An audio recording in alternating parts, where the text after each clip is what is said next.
देखिए, मैं प्राची जी तहसीन भाई की बातों से सुनकर के सहमत हूं, पर मुझे एक बात समझ नहीं आ रही, ये कांग्रेस के साथ सब कुछ हैक क्यों हो जाता है? इनका ईवीएम भी हैक हो गया, इनका ट्विटर हैंडल भी हैक हो गया, इनका रैली का मंच भी हैक हो गया, प्रधानमंत्री को गाली दी वो भी हैक हो गया, राहुल जी का ब्रेन भी हैक हो गया, कांग्रेस का पूरा स्ट्रक्चर भी हैक हो गया, सब कुछ हैक हो गया, बचा क्या है आपके पास? अरे आपके ट्विटर हैंडल से बिहार को इतने अपमानजनक शब्द कहे गए, ट्वीट होकर के डिलीट हो गया, आप उसका क्रेडिट लेना चाहते हैं और डिलीट हो गया। आपके पार्टी में कोई नेता जाकर के उस पर यह नहीं कह पा रहा कि बिहारियों का यह अपमान गलत है? क्यों नहीं कह पा रहे? क्या ये नफरत आपके मन में इतनी घुसी हुई है? इनकी तो बड़ी बड़ी प्रवक्ता प्राची जी वो कह रही है बिहारियों को पसीना आता है, फिर भी राहुल जी उनको गले लगा लेते हैं। राहुल जी की यात्रा में देखिए कोई बेचारा नौजवान बिहारी फोटो खिंचवाने आ जाए, सोशल मीडिया पर फोटोज वायरल है, वो नीचे गिर जाए, राहुल जी देखते भी नहीं है। ये जो आपकी शहजादों वाली जो एक दिमाग में अपने छवि है कि कौन बिहारी, किसका बिहारी, इस बिहारी को मैं अपमानित करूं, ये जो हमारे देश के मेहनत कशी बिहारियों का आप अपमान करना चाहते हैं, ये दर्शाता है ये ट्वीट, और कुछ नहीं दर्शाता। तहसीन भाई को सबके मन की बात पता है। तहसीन भाई को पता है रेवंत रेड्डी क्या कहना चाहते थे जब उन्होंने कहा कि तेलंगाना का डीएनए बिहार के डीएनए से बेहतर है। उनको पता है राहुल जी क्या कहना चाहते हैं, वो लोग नहीं कह सकते। मैं तो आग्रह करूंगा कि तहसीन भाई को ऑफिशियल प्रवक्ता हर नेता का बना करके उनके साथ में घुमाना चाहिए, क्योंकि कहना कोई क्या चाहते हैं वो समझा केवल तहसीन भाई सकते हैं, कह कुछ और है, समझाना कुछ और है। हाँ। ये कांग्रेस पार्टी का अगर चाल चरित्र चेहरा होगा तो आपको इसका खामियाजा जनता की अदालत में भोगना पड़ेगा। जनता की अदालत तो ठीक है तहसीन जी, तो आप भोग ही रहे। जनता की अदालत तो ठीक है। मैं लगातार वो दिखा रही हूँ जो तेजस्वी यादव अभी बयान दे रहे थे, और तेजस्वी यादव जिस कदर गुस्से में ये बयान दे रहे हैं, इस बॉडी लैंग्वेज को भी पढ़िए। जनता तो छोड़िए, अपने ही ना साथ छोड़ दें इस हैकिंग के जरिए। नहीं, ये बात बिल्कुल सही है सिद्धार्थ भाई की कि सब कांग्रेस का ही क्यों हैक होता है। अगर कांग्रेस को हैक करना आता तो कांग्रेस सरकार में बैठती। जिनको हैक करना आता वो एक्सपीरियंस है, वो दूसरे को कहते हैं। हैक करने वाले ही बोलेंगे ना, अभी हैकिंग एक्सपर्ट ही बोलेंगे। आपका ब्रेन भी हैक हो गया तहसीन भाई। अरे मैं आपको बोल रहा हूँ कि ईवीएम हैकिंग में जो एक्सपर्ट है वही बोलेगा ना। अब आप देखिए इलेक्शन कमीशन ने हमको बुला, उसमें मैं भी गया कि आप हैक कीजिए। अरे हमको आता है हैकिंग करना तो हम सरकार में बैठते भाई, जिनको आता है हैकिंग करना वो बैठे हुए। पर सवाल ये है मेरे भाई कि आपके पास पुलिस है, सीबीआई, आप जांच कीजिए ना, सब जेल में बैठा हुआ है। आज आप बी से बहाना बना रहे हैं, सिर्फ बी से बातें बना रहे हैं। आप सिर्फ आप नहीं, आप सिर्फ बी से बहाना बना रहे हैं, बी से बातें बना रहे हैं। आज आपके पास डिफेंड करने के लिए कुछ है नहीं, मैं ये समझ रही हूँ।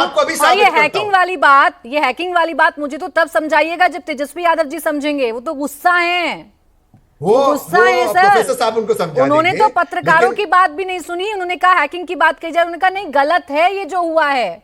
वो जान रहे हैं कि आपने उनके लिए मुश्किल खड़ी कर दी है, क्यों अपनों के सामने गड्ढे खोद देते हैं तहसीन जी? नहीं, मैं आपको अभी एक चैलेंज देता हूं। आप सोचिए जिस व्यक्ति ने जिस तरह के शब्दों का प्रयोग किया, जिसके हम सबने खंडन किए, उसको लाइए ना प्राची जी के शो पे, एक्सपोज कीजिए ना। क्यों बिहार की पुलिस क्यों नहीं कर रही उसको एक्सपोज?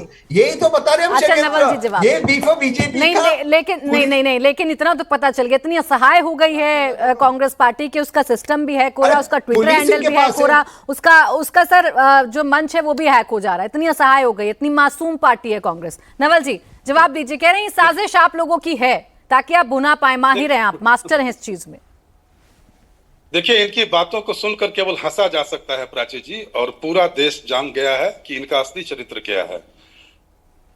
सिद्धार्थ यादव जी ने बिल्कुल सही कहा कि हैकिंग की सारी घटनाएं आप ही के साथ होती हैं, और बिहार के घर घर में यह बात पहुंच गई है, सारे लोग जान गए हैं कि कांग्रेस का असली चरित्र क्या है। मैं एक दूसरी बात बता रहा हूं प्राची जी।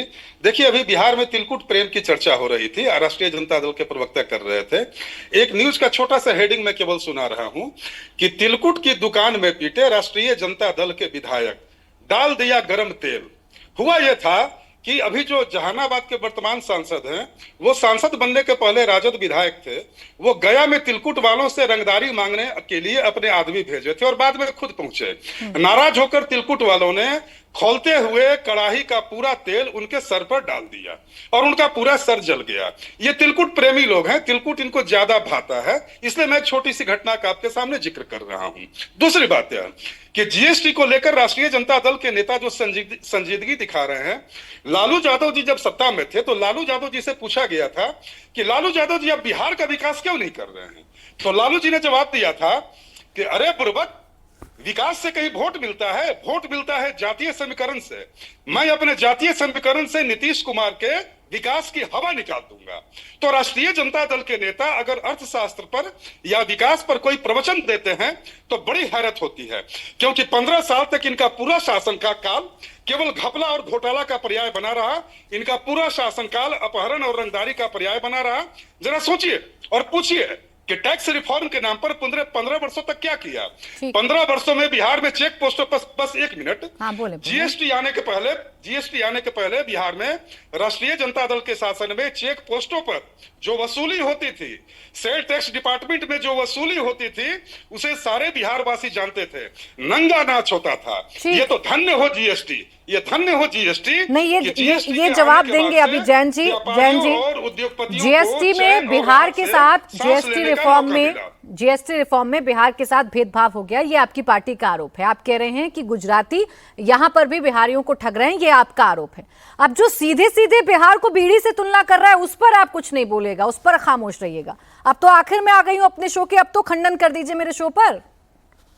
नहीं, मैं तो ये जीएसटी जो गृहस्थी सर्वनाश टैक्स के रूप में इस देश पर लदा हुआ था, ये विपक्ष की रचनात्मक भूमिका थी और लगातार प्रतिकार था कि आपको ये बदलाव करने के लिए विवश होना पड़ा।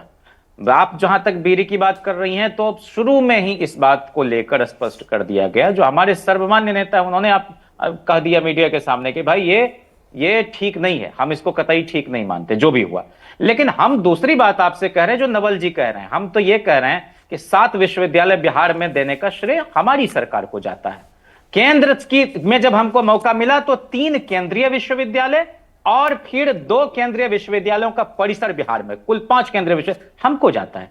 इस 11 वर्षों में कितना केंद्रीय विश्वविद्यालय खुला? और सरकार के मंत्री ने कहा, स्वास्थ्य मंत्री ने, सुन लीजिए, कि बिहार में 168 नए मेडिकल कॉलेज खोल दिए गए। हम भी डिबिया लेकर ढूंढ रहे, कहां है?